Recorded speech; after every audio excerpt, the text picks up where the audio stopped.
Pendant 4 longues années, le président russe Vladimir Poutine n'a cessé de multiplier les promesses, sans les tenir. Il a dit au peuple russe que la guerre était lointaine, que la vie continuerait plus ou moins normalement, que les sacrifices seraient faits par d'autres hommes, ailleurs. Et pendant 4 longues années, la plupart des Russes l'ont cru, ou du moins ont toléré le mensonge, puisque la vie n'avait pas tant changé au cours des premières années.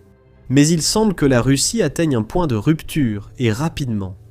Alors aujourd'hui, nous allons voir exactement pourquoi, et ce que cela pourrait signifier pour l'homme du Kremlin, qui a bâti toute sa réputation sur le fait de ne jamais paraître faible. Commençons par Internet, ce qui peut sembler presque anodin sur fond de chars, de drones et de missiles. Depuis 2025, le service fédéral de sécurité de la Russie, le FSB, coupe l'Internet mobile du pays à une échelle jamais vue auparavant. L'explication officielle était la sécurité. Les drones ukrainiens utilisaient les réseaux cellulaires russes pour se diriger, et couper le signal devait les aveugler. Mais ces coupures sont rapidement devenues quelque chose de plus vaste que la défense aérienne. Elles sont devenues un outil de contrôle, faisant partie d'une répression croissante contre la libre circulation de l'information en Russie. Et les chiffres sont stupéfiants. À la fin de 2025, la Russie enregistrait environ 2000 coupures d'internet mobile chaque mois. Pour mettre cela en perspective, cela représente plus de coupures que tout le reste du monde réuni n'en a connu pendant toute l'année 2024. Puis la situation s'est aggravée. En mars, les autorités ont coupé l'internet mobile dans toute Moscou pendant près de 21 jours, sans donner de véritable explication aux millions d'habitants. Et Moscou n'est pas une ville que l'on peut simplement débrancher.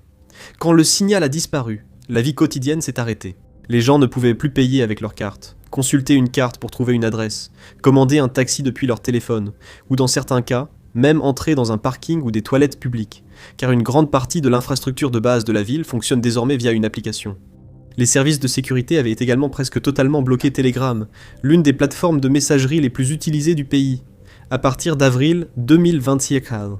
Les gens contournent le blocage avec un VPN, mais l'État veut aussi les interdire.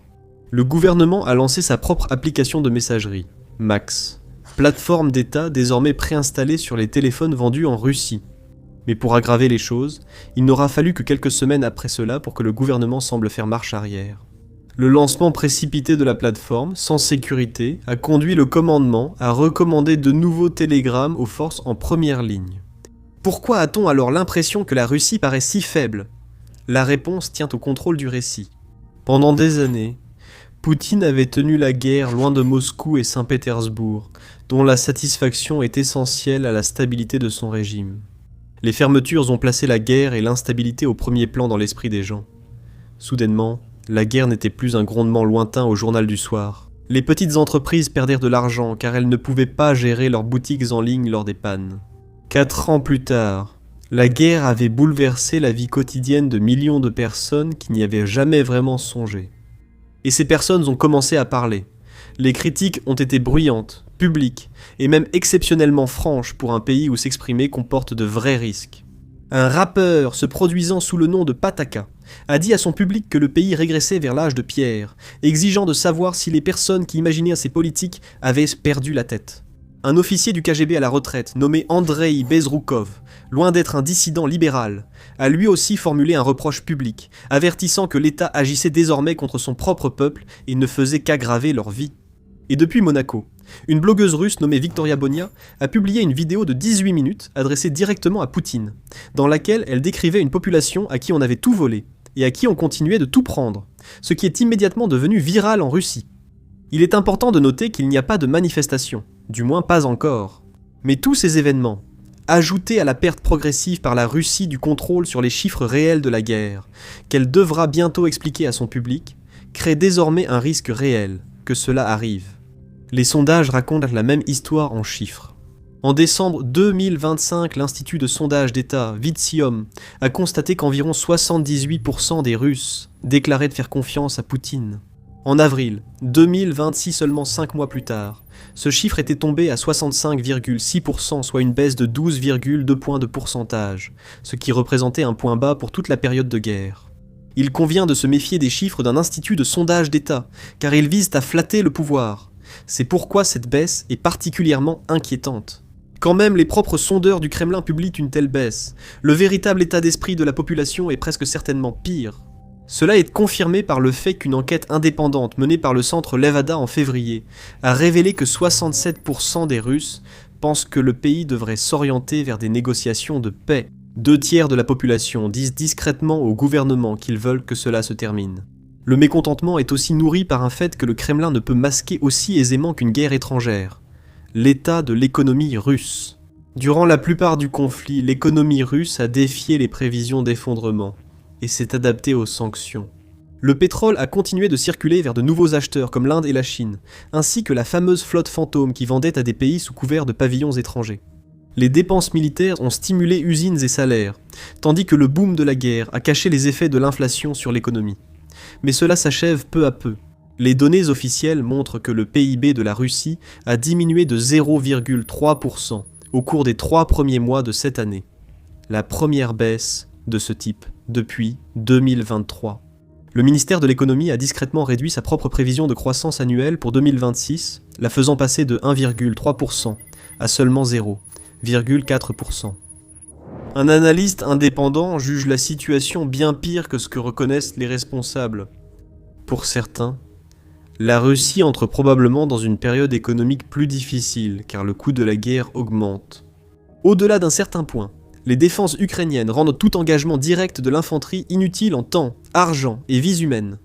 Au-delà des chiffres principaux, l'économie civile paraît encore plus en difficulté.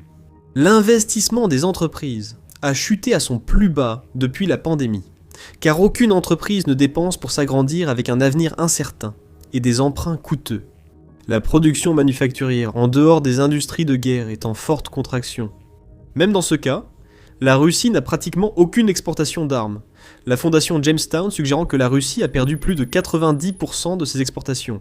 Une analyse plus prudente de mars 2026 indique que cette perte n'est que de 64% en 5 ans, entre 2021 et 2026. Même ainsi, c'est une grande perte de revenus. Ensuite, les banques pourraient être l'aspect le plus dangereux de la situation. Les prêteurs russes font face à une hausse des créances douteuses, des prêts non remboursés faute de paiement des emprunteurs. En avril, des rumeurs ont circulé dans le pays sur la possible confiscation ou le gel des dépôts bancaires des citoyens par le gouvernement. De grands canaux Telegram ont publié ce qu'ils présentaient comme des documents divulgués de la Banque centrale. Ces documents en particulier étaient presque certainement des faux, mais ils ont réussi à déclencher une panique, et cela a suffi. Ce genre de nervosité rend tout le système plus vulnérable à une ruée bancaire. Dans une économie saine, une fausse rumeur s'éteint discrètement. Dans une économie craintive, elle peut devenir autoréalisatrice. Voici maintenant les documents divulgués à l'origine de cette discussion. En mai, le président ukrainien Volodymyr Zelensky a chiffré tout cela d'une manière qui n'avait jamais été faite auparavant. Dans une déclaration sur Telegram, il a affirmé que le service de renseignement extérieur de l'Ukraine avait obtenu des documents internes russes, une évaluation honnête des pertes du pays en temps de guerre que Moscou tentait de cacher au monde entier, ainsi qu'à ses propres citoyens. Il faut maintenant préciser ce que sont ou non ces documents. Le président ukrainien avance ses affirmations en citant son propre service de renseignement, sans publication des documents sous-jacents. Ce niveau de preuve est différent et inférieur à celui des chiffres évoqués issus d'institutions occidentales nommées. Considérez donc ceci comme la version ukrainienne, et non un fait indépendant. Cependant, tout cela concorde de façon troublante avec les données publiques. Selon Zelensky, le premier indicateur majeur dans ces documents était l'arrêt des puits de pétrole actifs. Il a dit qu'une compagnie pétrolière russe avait déjà été contrainte de suspendre ses opérations sur environ 400 puits. C'est important à cause de la nature particulière du pétrole russe. Relancer un puits arrêté est bien plus difficile en Russie que dans d'autres pays producteurs de pétrole, surtout à cause de la géologie et des méthodes employées. Un puits qui s'arrête ne redémarre pas simplement lorsque les prix remontent. Donc, selon la présentation de Zelensky, il s'agissait de pertes importantes et durables plutôt que d'une pause temporaire. Le deuxième indicateur était une baisse du raffinage. Il affirmait que les volumes de raffinage de pétrole russe avaient chuté d'au moins 10% en début d'année, une baisse qu'il attribuait aux frappes à longue portée de l'Ukraine contre les infrastructures énergétiques russes. Ensuite, nous revenons aux banques. L'évaluation divulguée décrivait 11 institutions financières russes en train de se préparer à la liquidation, avec 8 autres présentant des problèmes critiques qui ne pourraient pas être résolus sans ressources extérieures. Ce sont des affirmations du renseignement ukrainien, à comparer avec l'aveu du gouvernement russe sur la contraction. À côté du déficit doublé mesuré par des économistes indépendants, à côté de la crise de la dette toxique que les analystes occidentaux décrivent depuis des mois, et l'image révélée ne ressemble plus à de la propagande optimiste, mais à une version plus sombre d'une histoire déjà visible de tous. La faiblesse du pétrole est révélatrice, car 2026 devait être une excellente année pour les revenus énergétiques russes. La guerre en Iran a fait bondir les prix mondiaux du pétrole de plus de 50% en 3 mois, de février à mai. La flambée des prix a tellement perturbé les marchés mondiaux que les États-Unis ont levé les sanctions sur les exportations de pétrole russe pour maintenir l'approvisionnement. Vladimir Poutine aurait dû rouler sur l'or, et ce fut le cas un temps. En mars, les revenus des exportations de pétrole de la Russie ont pratiquement doublé par rapport au même mois de l'année dernière, et ont atteint leur total mensuel le plus élevé depuis 2023. Mais cela ne suffira pas. Mais avant d'expliquer pourquoi, assurez-vous d'être abonné à The Military Show pour ne manquer aucune actualité sur la géopolitique mondiale. Nous diffusons chaque jour des vidéos sur l'actualité, les grands changements et les infos clés à connaître. Revenons à la crise pétrolière apparente de la Russie. Cela s'explique en grande partie par les frappes ukrainiennes sur les raffineries et infrastructures énergétiques, qui ont freiné toute perspective de manne économique en réduisant directement la quantité de pétrole que la Russie peut produire et exporter. Début avril 2026, les exportations de pétrole de la Russie étaient tombées à 3,5 millions de barils par jour, contre une moyenne de 5,2 millions auparavant, selon une analyse de la Fondation Carnegie. En 2 semaines, environ 30 millions de barils destinés à l'exportation ont été supprimés alors que les prix étaient au plus haut. L'an dernier, l'Ukraine a touché au moins 21 des 38 raffineries russes, causant pénurie de carburant, hausse des prix et longues files dans les stations-service. Et la campagne s'intensifie, en grande partie grâce au fait que l'Ukraine a développé des drones à longue portée capables de frapper plus profondément que jamais auparavant sur le territoire russe. Une nuit à la mi-mai, l'Ukraine a lancé 600 drones à longue portée sur Moscou, lors de l'une des plus grandes attaques de ce type de toute la guerre, dont beaucoup ont pénétré les défenses de la capitale, et frappé sa plus grande raffinerie pour la première fois. Alors que l'économie vacille, la situation sur le champ de bataille a également discrètement changé. Cela pourrait être l'évolution qui inquiète le plus le Kremlin, car elle touche directement la source de l'autorité de Poutine. En décembre 2025, la Russie avançait tranquillement, revendiquant près de 7 miles carrés de territoire ukrainien chaque jour, selon l'Institut pour l'étude de la guerre. Puis les avancées ont commencé à ralentir. En février 2026, pour la première fois depuis juillet 2023, l'avantage s'est inversé, alors que l'Ukraine a commencé à réaliser des gains territoriaux nets. La raison n'est pas simplement le courage ou la chance, c'est la technologie et une base industrielle qui apprend à innover à une vitesse terrifiante.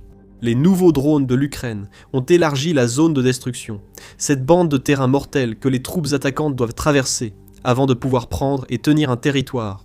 Cette zone est désormais si létale que les forces russes ne peuvent plus se regrouper en grandes unités d'assaut de 30 hommes qui autrefois submergeaient les lignes ukrainiennes. Ils doivent maintenant progresser par petits groupes de 2 ou 3.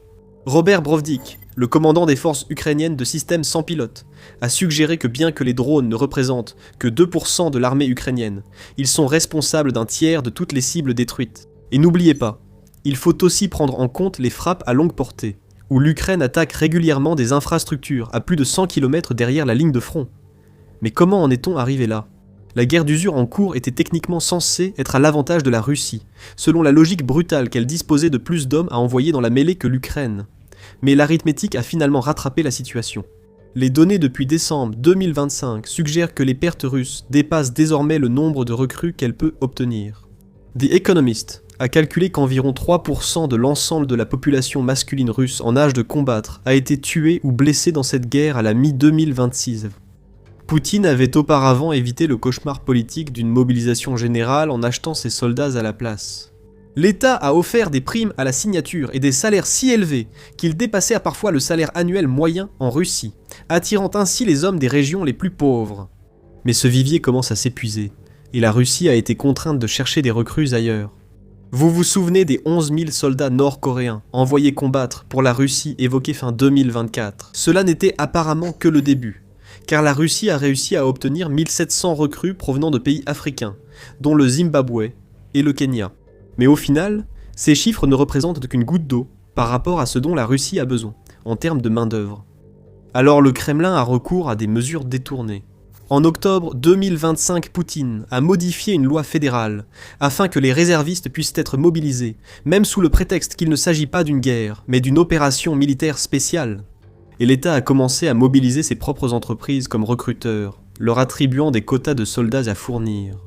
En janvier 2026, l'État a modifié sa conscription pour qu'elle soit active toute l'année, ce qui signifie que les hommes peuvent être appelés à tout moment s'ils doivent servir, et les primes n'ont cessé d'augmenter depuis lors. Chacune de ces options aggrave la douleur d'une économie déjà en difficulté, car chaque homme envoyé au front est un travailleur retiré d'un marché du travail qui manque déjà cruellement de main-d'œuvre. Si vous voulez une image qui illustre jusqu'où cela est allé, regardez la place rouge lors du défilé de la victoire en 2026. Pour Poutine, ce défilé est un théâtre politique sacré.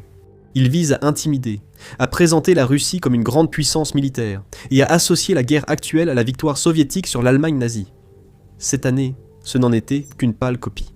À court d'équipements lourds et dans la crainte constante que les Ukrainiens ne frappent l'événement lui-même, tout le matériel qui aurait normalement défilé dans les rues a été montré à la place sur les écrans de télévision. Les dirigeants étrangers étaient remarquablement absents, y compris Xi Jinping. Plus humiliante encore, le défilé n'a pu avoir lieu qu'après que les États-Unis ont négocié un cessez-le-feu de 3 jours, Zelensky annonçant en plaisantant qu'il autoriserait la tenue d'un défilé. Et les échecs de Poutine sur le champ de bataille attirent maintenant des critiques d'une direction inattendue. Le camp pro-guerre en Russie, composé des ultra-durs qui voulaient qu'ils se battent plus fermement. Abbas Galiamov, ancien rédacteur de discours pour Poutine et aujourd'hui opposant en exil, a confié au Wall Street Journal que le tournant a eu lieu en janvier, quand la guerre en Ukraine a dépassé la durée du conflit de l'Union soviétique contre l'Allemagne nazie. Quand même ceux qui veulent plus de guerre se moquent de votre compétence, vous êtes dans une position dangereuse et Poutine semble le ressentir. Le Kremlin est maintenant occupé à organiser davantage de propagande, montrant Poutine rencontrant diverses personnes à l'extérieur, en tenue ordinaire, et entouré non pas de militaires, mais de gens ordinaires. Tout ce spectacle est une façade destinée à écarter les affirmations, selon laquelle Poutine se cacherait dans des bunkers lorsqu'il n'est pas photographié, en train de prononcer des discours prétentieux. Tout cela se répercute désormais sur la question de savoir comment, et si la guerre prendra fin. Les négociations américaines prévues l'an dernier ont été interrompues après l'arrivée du président Donald Trump. Après des mois de peu de progrès, les États-Unis se sont officiellement retirés des négociations, laissant l'Ukraine et le reste de l'Europe d'un côté, et la Russie de l'autre. Début 2026. Trump était absorbé par la guerre en Iran et, ayant coupé le financement à l'Ukraine, les États-Unis ont également perdu une grande partie de leur influence sur Kiev. Mais même sans le soutien de la plus grande armée du monde, l'Ukraine semble prospérer. Le reste de l'Europe a intensifié l'envoi d'équipements et d'aide, formant une coalition pour discuter de l'avenir de la guerre et envisageant même une intervention directe. Poutine a aussi suggéré de façon énigmatique que la guerre pourrait finir peu après le défilé de la victoire. Mais ensuite, il a de nouveau affirmé qu'il était la partie lésée, suggérant qu'il rencontrerait Zelensky lorsque l'Ukraine accepterait une paix durable. D'après les annonces précédentes, cela s'inscrit dans la logique de la Russie qui cherche à obtenir le maximum de l'Ukraine sans offrir aucune garantie. Il y a aussi une possibilité plus sombre qui plane sur tout ce dont nous avons parlé. Les coupures d'internet, la répression, l'influence croissante du FSB, tout cela indique un régime qui se prépare à extraire encore plus de sa population épuisée par la force. La Russie préparerait le terrain pour écraser toute résistance aux mesures plus dures que la guerre imposera, rappelant un précédent glaçant. En janvier, l'allié de la Russie, l'Iran, a imposé une coupure d'internet à l'échelle nationale et a profité du blackout informationnel qui en a résulté pour dissimuler un massacre qui aurait fait plus de 30 000 victimes civiles. La seule vraie question est de savoir jusqu'où Poutine ira pour garder le pouvoir. Mais même cela pourrait ne pas suffire. Si vous voulez en savoir plus sur ce que le Kremlin pense de Poutine, regardez cette vidéo. Abonnez-vous à The Military Show pour suivre l'actualité géopolitique mondiale.